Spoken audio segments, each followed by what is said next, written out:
kami turun dan menyampaikan satu hal yang tidak benar. Tetapi hari ini kami ada di DPRD Kabupaten Aror. Kami bawa sejumlah masalah yang kami melakukan advokasi langsung di lapangan. Dan kami menemukan bukti fakta di lapangan sehingga kami bawa. Kami membantu DPRD, anggota Dewan Kabupaten Aror ini kami bantu turun advokasi masalah. Kami naik kepada DPRD untuk kami mendapatkan masalah. Bukti masyarakat telah paling bawah. Sehingga hari ini kami datang adalah pengeluaran yang betul dan nurani kami untuk dapat disampaikan. Yang pertama kami sampaikan, persoalan yang pertama adalah terkait dengan pekerjaan tanggul atau dinding penahan yang terletak di Kecamatan Alor Timur, Desa Tangapuri, perbatasan dengan Kampung Kaitera dan juga Kota.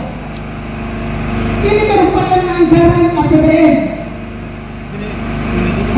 Yang dikerjakan, tetapi dalam pekerjaannya setelah selesai baru 1 minggu terbangun pekerjaan dengan nilai 7 miliar itu runtuh.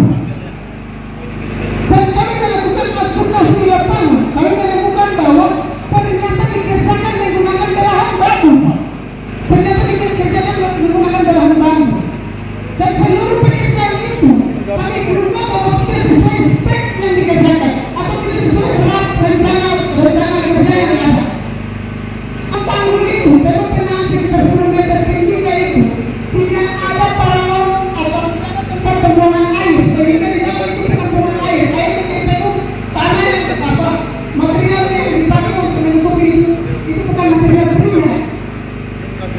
Urutan itu bukan bukan primer, sehingga dia betul. Jadi ada pun alasan bahwa itu karena pergeseran tanah itu sangat tidak masuk akal. Kenapa? Bahwa sebelum melakukan pekerjaan proyek harusnya ada analisis terkait dengan kondisi tanah. Bahwa apakah tanah ini memungkinkan untuk kita lakukan kerja tanggul dengan hak yang begini atau tidak?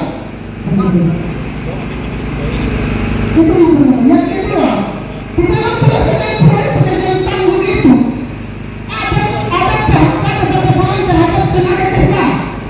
Tenaga kerja itu sudah diganti 3 kali. Yang pertama tidak dibayar upahnya, yang kedua kembali kami pertemuan di depan kantor DPRD, kami pertemuan dengan seluruh tenaga kerja yang sudah mereka pernah kirim surat di DPRD Kabupaten Aror. Mereka sudah pernah kirim surat di DPRD Kabupaten Aror, dan mereka minta tolong untuk hari ini kami bawa itu juga kepada DPRD untuk memberi dan dilaksanakan. Yang berikutnya itu upah mereka sampai sekarang itu dikerjakan oleh proyek tanggul itu dikerjakan oleh PT Akas, disubkontraktorkan kepada PT Sinar Mas. Kalau tidak salah, PT Sinar Mas ini pemiliknya adalah minta maaf ini dari wakil bupati kita. Pemiliknya adalah itu dari wakil bupati. Jadi kami merasa pesimis bahwa apakah kami melangkah kepada Bupati Aror ini aspirasi akan dilihat atau tidak. Sehingga harapan besarnya ada di Pak Ketua DPRD dan juga seluruh anggota DPRD tempat masak aspal ini, AMP ini, Pak. Sudah pernah kawan-kawan LMND datang dari Kabupaten Aror untuk menyampaikan aspirasi ini. Dan sudah dibenarkan bahwa itu tidak memiliki izin. Tetapi aktivitas kerja terus dilaksanakan sehingga menimbulkan dampak sosial yang besar. Asap dari AMP itu kalau kita mau lihat di siapa di Gunung Meletus, Bapak. Jadi abu dari AMP itu turun kepada setiap di dalam lingkungan masyarakat itu. Sempat diposting di grup info Aror permasalahan ini. Dan kami tahu bahwa semua anggota DPR pasti tahu permasalahan ini. Yang perlu harus diambil sikap tegas terhadap perusahaan ini. Karena apabila kita tidak boleh takut dengan perusahaan. Kalau kemudian kita takut tidak berusaha, maka kita hanya akan terus dipermainkan di daerah kita yang kita cintai. Itu permasalahan yang pertama kali kita masih di satu. Yang kedua, sempat ada penolakan dari pemerintah desa lupa karena masyarakatnya mengalami dampak secara langsung dari akibat didirikannya PT tanpa izin itu. Kemudian yang ketiga, material dari pekerjaan dari AMP itu terhambur ke pinggir jalan negara, jalan nasional itu, sehingga sangat mengganggu aktivitas kendaraan baik roda 2 maupun roda 4. Karena supir kami secara pribadi yang celaka mati di situ, Pak.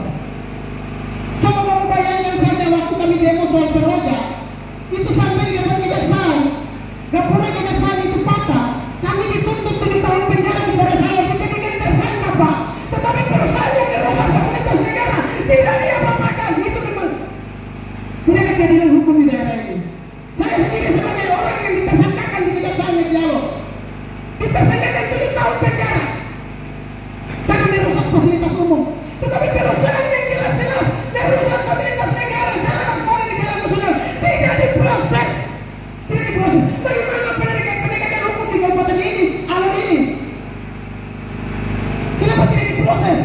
Itu merusak fasilitas negara. Itu contoh paling nyata. Saya hari ini berdiri depan yang bicara ini, yang pernah dijadikan tersangka di Polres Salor akibat merusak sarana umum. Tetapi kenapa kemudian perusahaan PT Sinertanya yang melakukan operasi yang dibuat tanpa izin itu merusak seluruh fasilitas jalan tidak diproses, Pak? Artinya tidak ada hukum permasalahan di daerah ini. Kalau Bapak orang mau kita langsung hari ini turun, kita turun ke lokasi karena kan baru pulang dari lokasi. Kalau Bapak orang mau hari ini kita turun di lokasi bersama-sama untuk kita pastikan bersama-sama. Kalau Bapak orang mau, kami siap untuk itu. Tenaga kerja di proses itu, Pak. Gaji tidak dibayar sesuai UMR, padahal perusahaan yang menangani proyek APBN, Pak. Tidak ada jaminan kesehatan, Pak. Harus tidak ada kontrak kerja, jangan jaminan kesehatan, kontrak kerja sini tidak ada, Pak. Harus ada ketegasan. Dari beberapa jumlah kasus yang kami bawa ini, Bapak, kami sangat menghormati seluruh Dewan Perwakilan Rakyat Daerah Kabupaten ini. Kami tahu bahwa suara kami hanya boleh sampai di sini dan diteruskan oleh Dewan. Maka hari ini kami ada di sini.